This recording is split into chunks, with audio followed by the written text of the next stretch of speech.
بسم الله الرحمن الرحيم. الحمد لله رب العالمين،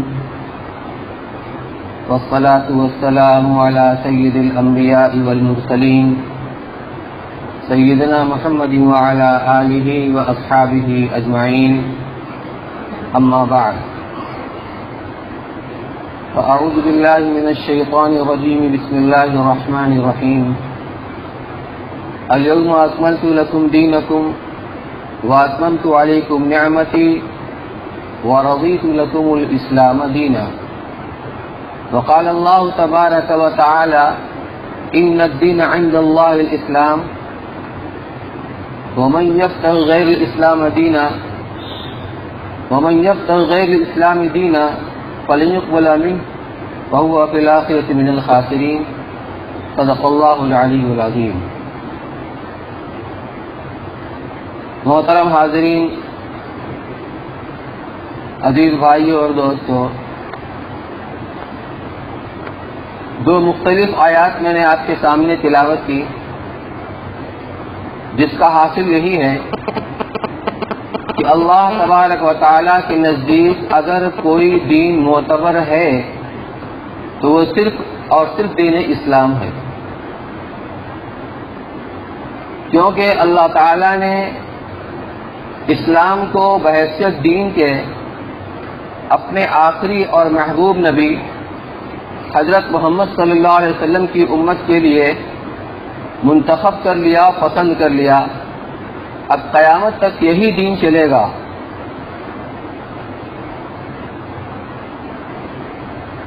اس دین پر چلنے والوں کے اوپر دنیا میں ہر زمانے میں ہر طرح کے حالات آتے رہے ہیں، لیکن دین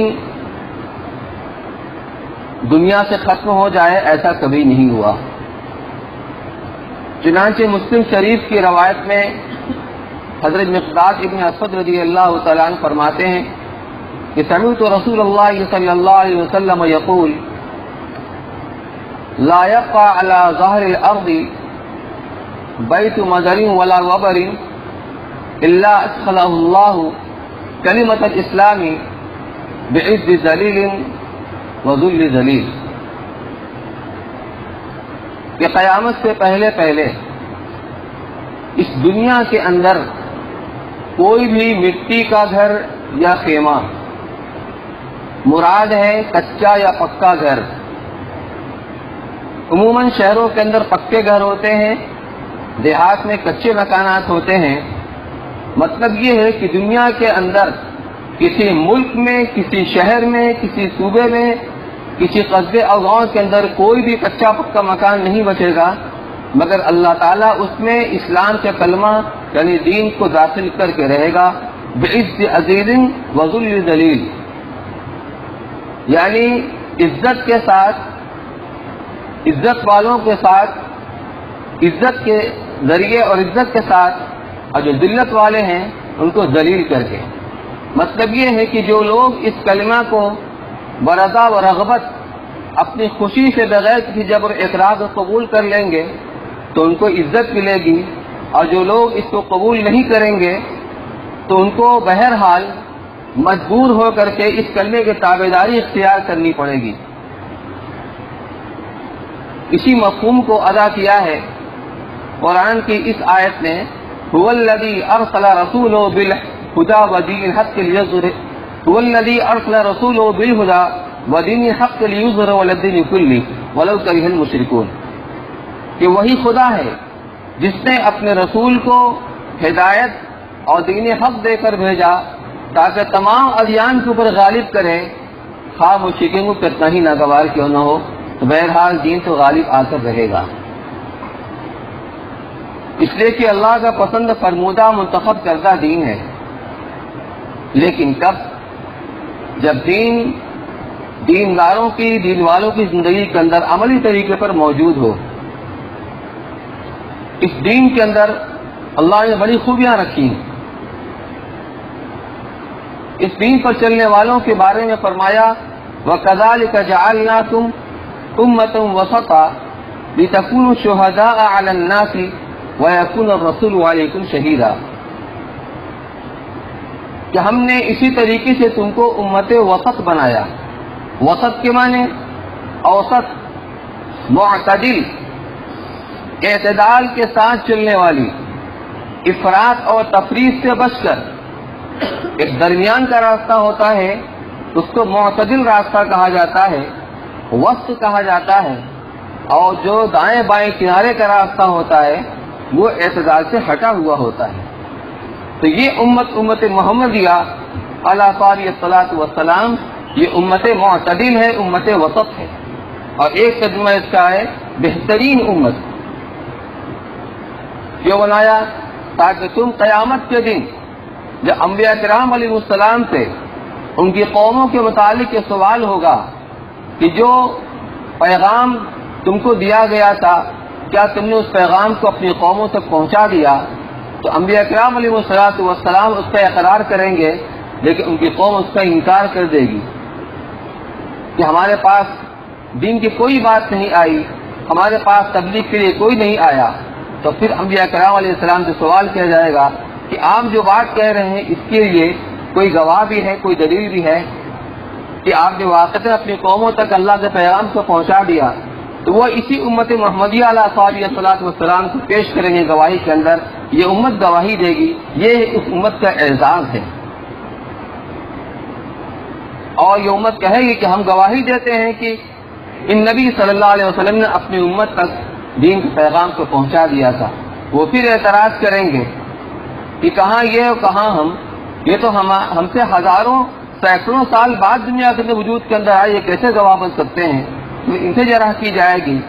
اب یہ اللہ کے رسول صلی اللہ علیہ وسلم کی جو امت نے سنا تھا آپ سے، انہی باتوں کی پیش نظر یہ گواہی دیں گے ہم نے اپنے رسول سے یہ باتیں سنی ہیں. پھر اللہ کے رسول صلی اللہ علیہ وسلم اپنی امت کے حق میں گواہی دیں گے. وَيَكُونَ الرَّسُولُ عَلَيْكُمْ شَهِيدًا، یہ اس امت کا اعزاز ہے. اعتدال کیا ہے اور دوسری قوموں کی بے اعتدالی کیا ہے، اس کو سمجھنے کی ضرورت ہے. عقیدے کے اعتبار سے جو اور اقوام کے اندر بے اعتدالی ہے، دنیا کے اندر دو بڑی قومیں ہوئی ہیں، ایک یہود اور ایک نصارہ. جب تک اپنے دین کے اوپر صحیح طریقے پر قائم رہے تو اللہ تعالیٰ کی مدد بھی ان کے ساتھ رہی، لیکن دین کی شکل کو بگاڑ دیا. نتیجہ کیا ہوا؟ اگر آپ ایک طرف نظر کریں گے عقیدے کے اعتبار سے تو بعض قوموں نے، نصارہ نے نبی کو خدائی کا درجہ دے دیا، رسول کو خدا سے ملا دیا اور ان کی پوجا پرستش کرنے لگے. دوسری طرف اس قوم کو دیکھیں گے، یہودیوں کو، کہ انہوں نے اللہ تعالیٰ کی مدد کو، رسول کے معجزے کو اپنی آنکھوں سے دیکھا اور برتا. وادی طی کے اندر بنی اسرائیل کو من و سلوہ سالہ سال تک کھانے کو ملا، بغیر کاروبار کیے، بغیر محنت مزدوری کیے ہوئے. ان کے لیے ہر طرح کا انتظام کیا گیا، پانی پینے کے لیے انتظام کیا گیا، جو ضروریات زندگی سارا انتظام بغیر محنت سے کیا گیا. اللہ کی مدد کو دیکھ رہے تھے، نبی کے معجزے کو دیکھ رہے تھے، لیکن جب نبی نے اللہ کے حکم سے کہا کہ چلو قوم عمالقہ سے جہاد کرو تو سب نے کہا اذهبا انت وربك فقاتلا انها هنا قاعدون، ہم تو جانے والے نہیں ہیں، جائیے آپ اور آپ طرف جا کے لڑ بھیڑ لیجیے، ہم تو یہاں بیٹھے ہوئے ہیں. نبی کی شان میں گستاخی کی تو ان کو ولد زنا قرار دے دیا، ان کو ایذا پہنچائی گئی، حتیٰ کہ ان کو قتل تک کر دیا گیا، شہید کر دیا گیا، حضرت زکریا علیہ السلام کو، حضرت یحییٰ علیہ السلام کو. یہ دونوں چیزیں ملتی ہیں، لیکن یہ امت معتدل ہے کہ یہ اپنے نبی کی عشق محبت کے اندر اپنی جان، اپنا مال، اپنا سب کچھ قربان کرنے کے لیے ہر وقت تیار رہتی ہے. نبی کی محبت میں، ان کی عقیدت میں، ان کی عظمت اس کے دل کے اس قدر رچی بسی ہوئی ہے کہ اپنے نبی کے ناموز کے اوپر اپنا سب کچھ قربان کرنے کے لیے تیار ہے. باوجود اس کے نبی کو نبی کا درجہ دیا، خدا سے نہیں ملا. اس کو شاعر نے کہا ہے عبادت خدا بزرگ تو ہی قصہ مختصر، اگر خدا کے بعد کسی کا مقام، کسی کا مرتبہ ہے وہ صرف اور صرف آپ کا ہے. جتنا بھی اونچا آپ کا مرتبہ ہے لیکن خدا کے بعد ہے. یہ ہے اعتدال اس امت محمدی علیہ السلام کا۔ عمل کے اندر جو اقوام کی بے اعتدالی ہے، یہود کے علماء نے انہوں نے رشوت لے کر کے اپنی قوم کے لوگوں کو، جاہلوں کو اور عوام کو غلط مسئلے بتائے، غلط فتوے دیے، رشوت لے لے کر آیات کے اندر تحریف کی۔ تورات کے اندر حضور صلی اللہ علیہ وسلم کی وہ صفات موجود تھیں جس کے ذریعے سے ہر آدمی آپ کو پہچان سکتا تھا، چنانچہ ان کے بڑے علماء نے، جس میں عبداللہ بن سلام رضی اللہ تعالیٰ عنہ ہیں، انہوں نے انہی صفات سے آپ کو پہچانا تھا جو تورات کے اندر موجود تھی۔ صرف ایک صفت کا ان کو ذرا سا وہ تھا، اس کو نہیں سمجھ سکتے تھے، اس کا امتحان لیا اور جب اس کے اندر انہوں نے اپنے آپ کو کامیاب پایا تو فوراً آپ کا کلمہ پڑھ کے اسلام کے اندر داخل ہو گئے۔ اور اسی طریقے سے عبادات اور حقوق کی تعمیل کے اندر وہ ٹال مٹول کرتے تھے اور اپنی جان کو بچاتے تھے۔ دوسری طرف نصارہ نے یہ کیا کہ جو جائز لذات کی دنیا کو اس کو بھی ترک کر دیا، روحانیت کی زندگی اختیار کر لی، دنیا کی جائز عزتوں کو ترک کر دیا اور کسی جنگل کے اندر، پہاڑ کے اندر، بس کھوٹی کے اندر وہاں پڑے ہوئے ہیں اور عبادت کر رہے ہیں۔ اللہ نے ان کے اوپر یہ چیز کو مقرر نہیں کیا تھا، لیکن اس امت کا اعتدال دیکھیے کہ عبادت کے معاملے میں اللہ اور اس کے رسول کے اوپر یہ امت مر مٹنے والی امت ہے۔ جو حکم جیسے اللہ کی طرف سے ہے اس کے مطابق عمل کرنا۔ اس امت نے روحانیت کو ظلم قرار دیا، دنیا کی جائز لذات کو اختیار کیا، لیکن جو دین کے احکامات تھے اس کو بھی عمل کیا، اپنی طرف سے کوئی کمی بیشی نہیں کی۔ معاشرت کے اعتبار سے بے اعتدالی کو آپ دیکھ لیجئے۔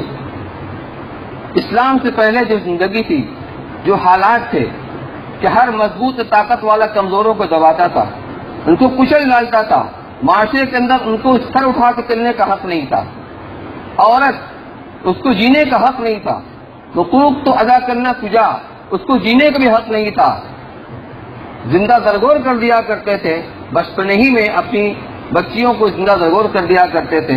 آپ کے اس ملک کے اندر ستی کی ایک رسم تھی کہ شوہر جب مر جاتا تھا تو اب بیوی کو جینے کا حق نہیں تھا، اس کو جیتے بھی اس کے شوہر کی چتا کے اوپر اس کو رکھ کر اس کو بھی جلا دیا جاتا تھا۔ عورتوں کو کوئی حقوق حاصل نہیں تھے، لیکن یہ اسلام ہے، اس نے آ کر عورتوں کو حقوق دیے، ہر ایک کو اس کو حقوق بتائے۔ اس عورت کو گھر کی ملکہ بنایا ہے اسلام نے۔ آج بدنام کیا جا رہا ہے اس کو، اسلام کے اندر عورتوں کو ظلم کیا جا رہا ہے، ظلم نہیں ہے، عورتوں کو ان کا صحیح مقام دلایا اسلام نے کہ جب وہ بچی ہے تو یہ باپ کی سرپرستی کے اندر ہے، اس کی دیکھ ریکھ، اس کی تمام ذمہ داری باپ کی ذمہ کیا۔ بڑی ہوئی، باپ بوڑھا ہو گیا، دنیا داری گزر گیا، اب بھائی اس کی سرپرستی کر رہا ہے، نکاح ہو گیا، شوہر کی سرپرستی کے اندر ہے، اور جب عورت بوڑھی ہو گئی تو اولاد اس کی خدمت کرتی ہیں، اور ان کی خدمت کو اسلام نے کیا بتایا کہ ماں کے قدموں کے نیچے جنت، باپ جنت کا دروازہ ہے، ماں کے قدموں کے نیچے جنت ہے۔ اسلام نے عورت کو مقام دیا، ہر ایک کو حقوق بتائے، حتیٰ کہ جانور تک کو حقوق بتائے کہ اگر تمہیں اس کو کھانا ہے تو شکار کرو، شوقیہ شکار مت کرو، ذبح کرو تو کیسے کرو، زیادہ اس کو تکلیف نہ ہو، ہر ایک کو حقوق بتائے، حتیٰ کہ میدان جنگ کے اندر بھی دشمنی کو حقوق بتائے، کوئی ہتھیار رکھ دے اسے قتل مت کرو، بوڑھوں کو قتل مت کرو، مذہبی لوگوں کو قتل مت کرو، بچوں کو قتل مت کرو، عورتوں کو قتل مت کرو، یہ اسلام نے حقوق بتائے۔ یہ ہے اعتدال اسلام کا۔ اقتصادی اور معاشی اعتبار سے دنیا کے اندر دو نظام چل رہا تھا اب سے پہلے، ایک سرمایہ دارانہ نظام جو آج بھی چل رہا ہے، بس اس کے اندر ہر طرح کی چھوٹ ہے، حلال و حرام میں کوئی امتیاز نہیں ہے، بس دولت کماؤ آنکھ بند کر کے، کسی کی جیب کٹے، کسی کا حق تلف ہو، اس سے مطلب نہیں، ہماری تجوری بھرتی رہے، ہمارا سرمایہ بڑھتا رہے، اور ایک طرف انفرادی جو ملکیت ہے اس کو جرم قرار دیا گیا، کمیونزم، اس کا تو خاتمہ ہو گیا کہ ہم جتنا بھی کمائیں گے ہمارا حق اتنا ہی ہوگا جتنا حکومت ہم کو دے گی۔ اسلام ان کے درمیان میں نہ تو اس نے یہ کھلی چھوٹ دے دی کہ بس آنکھ بند کر کے کماتے چلے جاؤ، چاہے اللہ کا حق تلف ہو رہا ہو، مخلوق کا حق تلف ہو رہا ہو، نہیں، کمانے کا اختیار دیا ہے اور مالک بنایا ہے، لیکن ایسے قوانین اس نے وضع کیے ہیں اور ایسے قوانین مقرر کیے ہیں کہ سب کی ضرورتیں پوری ہوتی رہیں، کہ زکوٰۃ کے شکل میں 40 کا حصہ مقرر کیا جسے غریبوں کی ضرورت پوری ہوتی رہے، بہانے مالداروں کو ترغیب دی ہے صدقہ کرنے کی، اپنے رشتہ داروں کے اوپر اور اپنے متعلقین کے اوپر، یتیموں کے اوپر، مسکینوں کے اوپر، یہ اسلام کا اعتدال کا نظام ہے۔ تو اللہ نے اس کے اندر ایک کشش رکھی ہے، اس کے اندر مقناطیسیت ہے، یہ دین فطرت ہے۔ اسی دین کو اللہ کے رسول صلی اللہ علیہ وسلم مکہ کی زندگی میں جب قبائل حج کرنے کے لیے آتے تھے اور مینا کے میدان میں ان کا خیمہ لگتا تھا، تو مکہ کے شہروں میں تو آپ نے اپنی پوری محنت صرف کر دی، ایک ایک کے پاس گئے، سمجھایا، بتایا، جس کے مقدر میں ہدایت کی اللہ اس کو ہدایت سے نوازا، لیکن اکثریت آپ کی مخالف تھی۔ تو آپ نے ان حج کے زمانے میں ان قبائل کے پاس آپ تشریف لے گئے۔ حضرت ابوبکر صدیق رضی اللہ تعالیٰ عنہ قبائل کے مزاج سے، ان کے اوصاف سے زیادہ واقف تھے، وہ پہلے معلوم کرتے کون سا قبیلہ ہے، پھر اللہ کے رسول صلی اللہ علیہ وسلم کو آ کر بتاتے اس مزاج کے یہ لوگ ہیں، آپ ان کو اسی اعتبار سے دعوت دیتے۔ آپ کی یہ دعوت تھی، اس کا خلاصہ یہ تھا، من یعوینی ومن ینصرنی حتی ابلغ رسالۃ ربی ولہ الجنہ، او کما قال رسول اللہ صلی اللہ علیہ وسلم۔ کون ہے جو مجھے اپنے یہاں لے چلے، اپنے قبیلے میں لے چلے، اپنے علاقے میں لے چلے اور اس کام میں میرا ساتھ دے، میری مدد کرے، یہاں تک کہ میں اپنے پروردگار کے اس رسالت کی ذمہ داری کو میں اس کو ادا کروں، لوگوں تک پہنچاؤں اور بدلے میں اس کو جنت ملے گی۔ آپ کی منشا یہی تھی کہ اسلام ایک گلدستہ ہے، گلدستہ کے اندر ہر طرح کے پھول ہوا کرتے ہیں، تب وہ گلدستہ بنتا ہے۔ تو ایک ایسا معاشرہ تیار ہو جس کے اندر تاجر بھی ہو، مزدور بھی ہو، حاکم بھی ہو، محکوم بھی ہو، اس کے اندر آقا بھی ہو، غلام بھی ہو، چھوٹے بھی ہو، بڑے بھی ہو، مرد بھی ہو، عورت بھی ہو، اور ہر ایک دوسرے کے حقوق کو اس اسلام کی روشنی کے ادا کرے۔ جب یہ گلدستہ مدینہ منورہ کی اس مبارک بستی کے اندر جب یہ زندہ ہوا عملی اسلام، تو وہ ایسا ہوا جیسے کوئی شخص سخت ترین گرمی میں سے اے سی کے اندر آ جائے تو اس کا رواں اس سے متاثر ہوتا ہے، اور روے کے اندر ٹھنڈک پہنچتی ہے اور اس کا احساس کھلی آنکھوں اس کو ہوتا ہے۔ ایسے ہی باہر کی دنیا سے آنے والا جب مدینہ کی بستی کے اندر داخل ہوتا تھا، بالخصوص مسجد نبوی کے اندر، تو وہاں کے ماحول کو متاثر کے بغیر نہیں رہتا تھا۔ بڑے بڑے دشمن آ کر کے وہاں پر ایمان کے اسلام اور کلمہ پڑھ کر جاتے تھے۔ وہ لوگ جنہوں نے قسمیں کھائی تھی کہ ہم اسلام قبول نہیں کریں گے چاہے ہمیں مکہ چھوڑنا پڑ جائے، جب مکہ فتح ہوا ہے، تمام مجرمین آپ کے سامنے کھڑے ہیں اور آپ بیت اللہ کے دروازے پہ کھڑے ہوئے ہیں، دونوں جوڑی پر ہاتھ رکھے، بتاؤ تمہارے ساتھ کیا سلوک کیا جائے۔ سب کو اپنے کالے کٹوت یاد آ رہے ہیں کہ آج ہماری خیریت نہیں ہے، آپ پوچھتے بتاؤ تمہارے ساتھ کیا سلوک کیا جائے، تو کہتے ہیں کہ آپ شریف بھائی ہیں، شریف باپ کی اولاد ہیں، آپ سے اچھی امید کی جاتی ہے۔ تو آپ نے فرمایا کہ ضروران تم طلقاء، جاؤ تم سب کے سب آزاد ہو، تم سے کوئی بات پوچھ نہیں کی جائے گی، تمہارے کالے کٹوت تم کو گنا کر تم کو شرمندہ بھی نہیں کیا جائے گا۔ لوگوں کی آنکھیں پھٹی کی پھٹی رہ گئیں، یہ کیسا نظام، یہ کیسا بادشاہ، یہ کیسی حکومت، مکہ فتح ہو گیا اور ایک قتل نہیں ہوا، کسی کا خون نہیں بہا، دلوں پر اس نے اثر کیا۔ یہی دین اسلام۔ میرے بھائیوں، میں جو بات کرنا چاہ رہا ہوں وہ بات میں کہہ نہیں سکا، یہ گویا تمہید ہو گئی، انشاءاللہ اگلے جمعہ بات مکمل کروں گا۔ از یہ ہے وہ دین اسلام جو اللہ نے ہمیں اور آپ کو دیا ہے، اصل میں دین کامل پر اللہ کی مدد، اللہ کے سارے وعدے ہیں، دین اپنے کمال تمام کے ساتھ زندگی کے اندر آئے، تمام شعبوں کے اندر آئے، اپنے عبادات میں، معاملات میں، اخلاقیات میں، غمی میں، خوشی میں، ہر چیز کے اندر آئے، تب یہ دوسروں کو متاثر کرے گا۔ آج ہندوستان کے اندر جو ہمارے برادران وطن ہیں، اس میں 10 سے 15% وہ لوگ ہیں جو مسلمانوں کے دشمن ہیں، کھلے ہوئے دشمن ہیں، 5 سے 10% وہ لوگ ہیں جو ہمارے دوست ہیں، لیکن 75 سے 80% وہ لوگ ہیں جو نہ ہمارے دشمن ہیں نہ ہمارے دوست ہیں۔ ہمیں ان کو دوست بنانا ہے، کیسے بنانا ہے، اسی تعلق سے میں بات آپ کے سامنے رکھنا چاہ رہا تھا۔ اب موقع نہیں، انشاءاللہ آگے عرض کروں گا۔